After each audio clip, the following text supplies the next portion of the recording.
ఈ తరం పిల్లోడు. అయ్యా ట్రంప్ గారు, మూడో ప్రపంచ యుద్ధం రాకుండా మీరే కాపాడాలి. ట్రంప్: ఎందుకు బిడ్డా? నీకు నాలాగే శాంతి అంటే ఇష్టమా?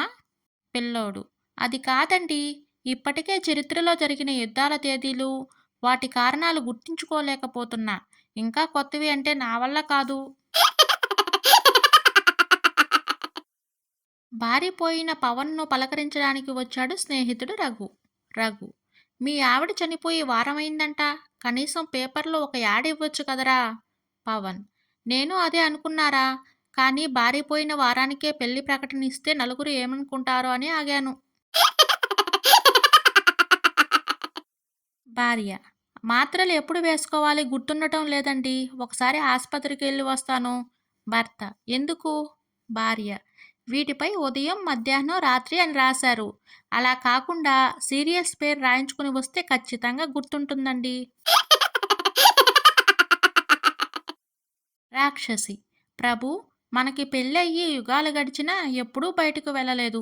సరదాగా హనీమూన్కి వెళ్ళొద్దామా? రాక్షసుడు: ఏంటి, నీలో మానవత్వం ప్రవేశించి రాక్షసత్వం నశించిపోయినట్లుంది. రోజూ వార్తలు చూసి ఏదో స్కెచ్ వేసినట్లున్నావు. తల్లి: ఏమ్మా, అల్లుడు నువ్వు ఏమైనా గొడవ పడ్డారా? కూతురు: ఎలా వేసిన దోశ దోశగా విరిగిపోతుందని పిండిలో కాస్త ఫెవికాల్ వేశానమ్మా. అందుకు మెచ్చుకోవాల్సింది పోయి దానికే మీ అల్లుడు తిట్టేసి వంట నేర్చుకుని రమ్మని పంపించేశాడు. నేను చేసింది తప్ప అమ్మా? కిరణ్: ఏంట్రా చందు, ఈ కూర ఏంటి ఇలా ఉంది? అన్నం ఉడకలేదు, అసలు ఎలా తింటున్నావురా? చందు: అది కాదురా, కొద్దిగా పెట్టుకో. కిరణ్: ఊరుకోరా, అసలు మనిషి అనేవాడు ఎవడైనా తింటాడా ఇది? చందు: అరే, మా ఆవిడే వంట చేసింది. అదిగో తలుపు చాటు నుంచి మన మాటలు వింటుంది.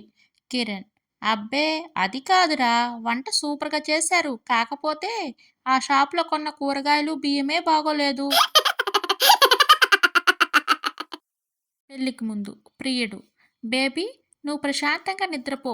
రాత్రంతా జోకొడుతూ నిన్నే చూస్తూ ఉంటాను. ప్రియురాలు: లవ్ యూ బేబీ.